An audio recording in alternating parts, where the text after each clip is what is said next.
राष्ट्रीय स्वयंसेवक संघ प्रमुख मोहन भागवत ने कहा कि संघ की नींव सात्विक प्रेम पर टिकी हुई है। उन्होंने ये भी कहा कि किसी भी समाजसेवी संगठन का इतना विरोध नहीं हुआ जितना कि संघ का हुआ। बावजूद इसके संघ आज भी मजबूती के साथ खड़ा है। आपको बता दें कि संघ के 100 साल पूरे होने पर संघ प्रमुख मोहन भागवत ने 1925 की विजयदशमी का भी जिक्र किया। इसके साथ ही उन्होंने कहा कि डॉक्टर हेडगेवार ने उसी दिन संघ की स्थापना की। उनका विचार साफ था, हिंदू कहलाने वाले हर व्यक्ति को राष्ट्र के प्रति जिम्मेदार होना ही चाहिए। यही संघ की शुरुआत का आधार था। इसके साथ ही संघ प्रमुख मोहन भागवत ने कहा है कि असली हिंदुत्व का असली सार सत्य और प्रेम है। ये दोनों दिखने में अलग हैं, लेकिन असल में एक ही है।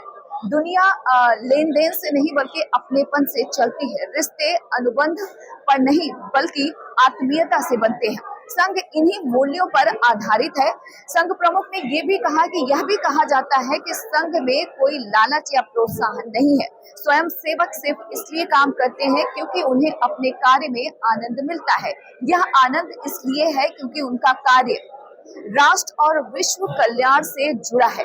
संघ प्रमुख मोहन भागवत ने ये भी कहा है कि संघ में कोई भी इंसेंटिव नहीं है। उन्होंने ये भी कहा कि संघ में आओगे तो कुछ मिलेगा नहीं, जो है वह भी चला जाएगा। स्वयं सेवक इसी भाव से काम करता है। उसका ध्येय है आत्मनो मोक्षार्थ जगत हिताय च। संघ प्रमुख मोहन भागवत ने कहा कि संघ का लक्ष्य संपूर्ण हिंदू समाज का संगठन है। इसके लिए सतत प्रयास करना होगा। संघ का दृष्टिकोण भी है, वह प्रत्येक व्यक्ति को उसकी स्थिति और इसके साथ ही उसके परिस्थिति के मुताबिक देखता है, चाहे वह मैत्री, उपेक्षा, आनंद या फिर करुणा के भाव से क्यों ना हो।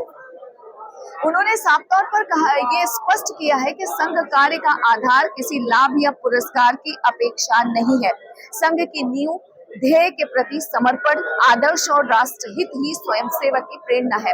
यही भाव संघ को विशेष बनाता है। आपको बता दें कि दिल्ली के विज्ञान भवन में ये 3 दिवसीय कार्यक्रम है, जिसमें संघ प्रमुख मोहन भागवत ने ये भी कहा कि भारत ने हमेशा संयम बरता है और अपने नुकसान की परवाह नहीं की है। नुकसान होने पर भी उसने मदद की ही पेशकश की है, यहाँ तक कि उन लोगों की भी जिन्होंने उसे नुकसान पहुंचाया। व्यक्तिगत अहंकार शत्रुता पैदा करता है। इसके साथ ही उन्होंने कहा कि लेकिन उस अहंकार से परे हिंदुस्तान है। लोग रहे ना रहे, हिंदुस्तान का होना जरूरी है। आपको बता दें कि संघ प्रमुख मोहन भागवत ने इस 3 दिवसीय कार्यक्रम के दूसरे दिन ये भी कहा है कि संघ की नींव सात्विक प्रेम पर टिकी हुई है। उन्होंने कहा कि किसी भी स्वयंसेवी संगठन की अगर हम बात करें तो इतना विरोध कभी भी नहीं हुआ जितना कि संघ का हुआ है। बावजूद इसके संघ अनवरत प्रयासरत रहा और संघ ने हमेशा से ही देश हित में काम किया।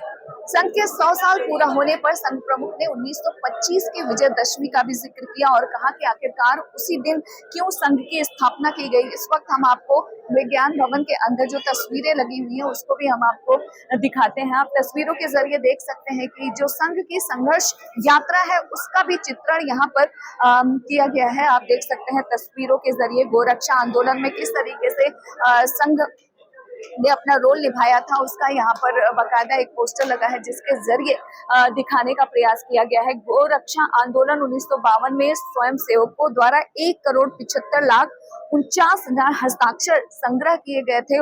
उसका आप देख सकते हैं तस्वीरों के जरिए यहाँ पर जिक्र किया गया है, ताकि जो लोग यहाँ पर आए वो जान सके कि आखिरकार संघ की जो संघर्ष यात्रा थी वो किस तरीके की है। इसके अलावा हम थोड़ा सा आगे बढ़ते हैं तो 1963 में गणतंत्र दिवस परेड पर स्वयं सेवकों द्वारा संचलन का विहंगम जो दृश्य था उसका यहाँ पर दिखाया गया है। यहाँ पर तस्वीर रखी गई है जिसको आप देख सकते हैं। इस कार्यक्रम के दौरान संघ प्रमुख ने ये भी कहा कि संघ में कोई लालच या प्रोत्साहन नहीं होता। स्वयं सेवक सिर्फ इसलिए काम करता है क्योंकि उसे अपने काम में आनंद मिलता है। यह आनंद इसलिए है क्योंकि उनका जो कार्य है वो राष्ट्र और विश्व कल्याण से जुड़ा हुआ है। आपको बता दें कि संघ प्रमुख ने ये भी कहा कि यहाँ पर कुछ मिलता नहीं है, जो होता है वो भी चला जाता है। यहाँ पर किसी भी प्रकार का किसी को कोई इंसेंटिव नहीं दिया जाता है। संघ में आओगे तो कुछ मिलेगा नहीं, बल्कि जो है वो भी चला जाएगा। तस्वीरों के जरिए आपको दिखाते हैं। यहाँ पर एक और तस्वीर है, आप देख सकते हैं 1965 में भारत पाकिस्तान युद्ध सर्वदलीय बैठक में श्री गुरु जी जब उन्होंने हिस्सा लिया था, वो तस्वीर यहाँ दिल्ली के विज्ञान भवन में रखा गया है, जिसे आप देख सकते हैं। इसके अलावा आप देख सकते हैं कि स्वामी विवेकानंद शिला स्मारक कन्याकुमारी लोकार्पण 1970, यहाँ पर वो भी एक तस्वीर है जो यहाँ पर रखा गया है। इसके अलावा थोड़ा सा हम आगे बढ़ते हैं तो भारत पाक युद्ध के वक्त कि ये तस्वीरें जो हैं वो आप देख सकते हैं 1971 में स्वयं सेवकों ने किस तरीके से सेवा कार्य किया था। यहाँ पर एक तस्वीर लगाई गई है जिसके जरिए आप देख सकते हैं। इसके अलावा हम थोड़ा सा और आगे बढ़े तो आप देख सकते हैं 1975 में जब आपातकाल लगा हुआ था, संघ लोकतंत्र का प्रहरी बना उस वक्त उसका यहाँ पर आप पुरानी जो एक तस्वीर है वो यहाँ पर लगाई गई है, उसको आप देख सकते हैं। इसके साथ ही आपको बता दें कि संघ प्रमुख ने कहा कि दुनिया का माहौल बदल रहा है, तीसरे वर्ल्ड वॉर जैसा हो रहा है। संघ प्रमुख ने ये भी कहा कि वैश्विक हालात पर उन्होंने चिंता जताई और कहा कि प्रथम और द्वितीय विश्व युद्ध के बाद भी शांति कायम नहीं हो पाई। संयुक्त राष्ट्र जैसी संस्थाएं भी स्थायी समाधान नहीं दे सकी हैं। आज पूरी दुनिया की अगर हम बात करें तो जो कट्टरपन है और इसके अलावा असहिष्णुता से घिरी हुई है। इसके साथ ही उन्होंने कहा है कि तीसरा विश्व युद्ध विश्व युद्ध जैसे भले ही ना हो जैसा पहले हुआ, लेकिन माहौल कुछ उतना ही खतरनाक है। कट्टर सोच वाले जो लोग हैं सिर्फ विरोधियों को दबा रहे हैं, बल्कि कैंसिल जो कल्चर है उसको भी बढ़ावा दे रहे हैं। इसके साथ ही संघ प्रमुख ने कहा कि इससे समाज और देशों के बीच की जो दूरी है वो बढ़ रही है। संघ प्रमुख मोहन भागवत ने ये भी कहा कि दुनिया के बड़े नेता भी इस बात से चिंतित है। कारण यह है कि कोई जोड़ने वाला तत्व सामने नहीं है। चर्चा बहुत होती है, उपाय भी सुझाए जाते हैं, लेकिन स्थायी शांति जो है वो नजर नहीं आती है। इसके अलावा संघ प्रमुख ने ये भी अपने बयान में उन्होंने कहा कि अगर सभी लोग केवल उपभोग के पीछे भागेंगे तो स्पर्धा बढ़ेगी और आपसी जो झगड़े हैं वो भी बढ़ेंगे। ऐसे में दुनिया नष्ट होने की स्थिति में पहुंच जाएगी। हमारी विचारधारा में सबका भला हो, इस तरीके का हम सोचते हैं। आपको बता दें कि इस दौरान संघ प्रमुख मोहन भागवत ने कहा कि यही सोच समाज और विश्व को सही दिशा देती है। धर्म सार्वभौमिक है, यह सृष्टि के आरंभ में अस्तित्व में आया, इसे मानो या ना मानो, लेकिन यह धर्म ही है जो विश्व को शांति देता है। इसके साथ ही आपको बता दें कि इस दौरान संघ प्रमुख मोहन भागवत ने स्वदेशी को लेकर भी जिक्र किया कि आज की तारीख में स्वदेशी कितना जरूरी है देश के लिए। और इसके साथ ही कहा जा सकता है कि इशारों में तमाम जो राजनीतिक दल हैं उनको भी संघ प्रमुख की तरफ से कहा गया। उन्होंने कहा कि भारत का असली योगदान है धर्म में कन्वर्जन नहीं होता। उन्होंने कहा कि धर्म की परिभाषा पर भी काफी जोर दिया। संघ प्रमुख ने कहा कि धर्म का अर्थ पूजा पाठ नहीं है, बल्कि धर्म वह मार्ग है जो व्यक्ति को संतुलन और मोक्ष की ओर ले जाता है। इसके साथ ही स्वदेशी को लेकर भी एक बड़ा बयान संघ प्रमुख की तरफ से दिया गया कि स्वदेशी आज की तारीख में कितना जरूरी है। जहां एक और अमेरिका की तरफ से जिस तरीके से लगातार टैरिफ को लेकर बातें हो रही है, बढ़ाई जा रही है, उसको लेकर भी कहीं ना कहीं स्वदेशी को प्रमोट करने की बात संघ प्रमुख मोहन भागवत की तरफ से किया गया है। अब चलिए एक बार फिर से आपको वो तस्वीरें दिखाते हैं दिल्ली के विज्ञान भवन की, जहां पर संघ से जुड़ी हुई तमाम जो तस्वीरें हैं वो यहाँ पर लगाई गई हैं, जिसे आप देख सकते हैं। यहाँ पर श्री राम जन्मभूमि आंदोलन में किस तरीके से संघ के जो स्वयं सेवक थे उनका रोल था, और आप देख सकते हैं संघर्ष से लेकर जो राम मंदिर बन गया वहां तक की जो तस्वीरें हैं वो यहाँ पर लगाई गई हैं। कार सेवकों की भी यहाँ पर तस्वीरें। इसके अलावा आप यहाँ देख सकते हैं कि जब कोविड महामारी आई थी तो संघ के लोगों ने किस तरीके से काम किया था, स्वयं सेवकों ने, उसका यहाँ पर बाकायदा एक तस्वीर लगाई गई है। उसके जरिए यहाँ पर बताने की कोशिश की गई है। यानी कि संघ प्रमुख मोहन भागवत ने जो 3 दिवसीय कार्यक्रम है, व्याख्यान माला है दिल्ली के विज्ञान भवन में, दूसरे दिन भी संघ प्रमुख मोहन भागवत ने देश और दुनिया को लेकर कई बातें कही। दिल्ली से इंडिया पोस्ट न्यूज के लिए ममता चतुर्वेदी। भारत के अधिकांश पड़ोसी देश पहले कभी भारत ही थे। लोग वही है, ज्योग्राफी वही है, नदियां वही है, जंगल वही है, सब कुछ वही है, बस नक्शे पर रेखाएं खींची गई। तो पहला तो कर्तव्य बनता है कि ये जो अपने ही है वो अपनत्व की भावना से जुड़ जाए देश रहेंगे अलग अलग, पहले भी थे, लेकिन जो विरासत में मूल्य मिले हैं उनके आधार पर इन सब की प्रगति हो, इन सब की प्रगति हो, इसमें भारत का अवदान हो, कुछ योगदान हो। सबसे बड़ा भारत है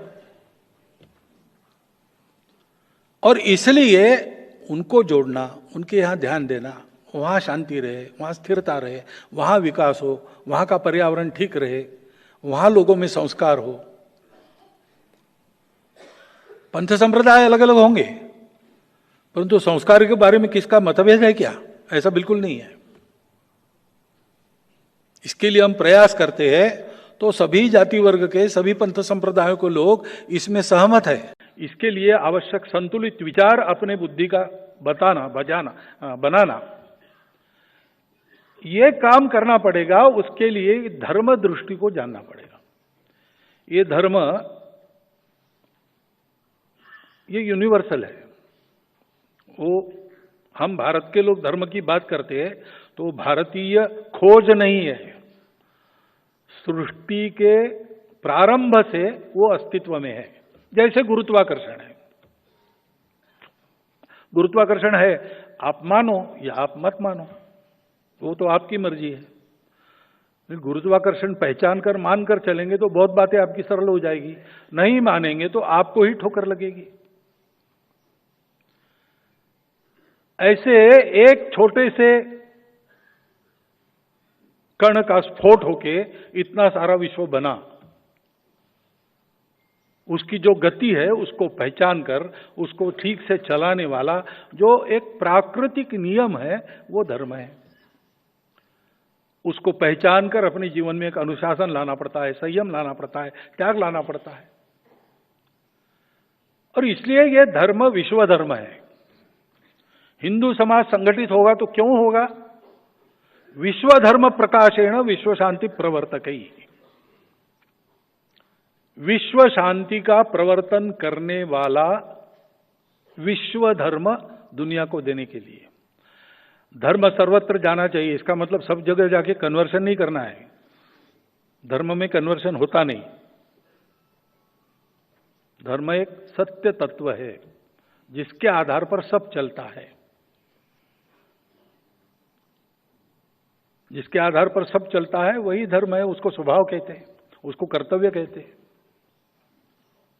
वो पानी का धर्म है जलाना, बहना, अग्नि का धर्म है जलाना, ऐसा हम कहते हैं। तो एक प्राकृतिक गति जो है उसको पहचान के उसके आधार पर पुनर्रचना मनुष्य जीवन की करनी पड़ेगी। वो प्राकृतिक गति पहचान कर चलना यानी धर्म से चलना है। इस धर्म जीवन को देना है और नॉट बाय प्रीचिंग और conversion, not by preaching, not by conversion, by example, by practice. और इसलिए भारतवर्ष का जो लाइफ मिशन है वो ऐसा जीवन जीना है, ऐसा मॉडल खड़ा करना है जिसका अनुकरण विश्व कर सके, अपने अपने प्रकृति के आधार पर अपने अपने वैरायटी में उसका पुनरुत्पादन कर सके, पुनर्निर्माण कर सके।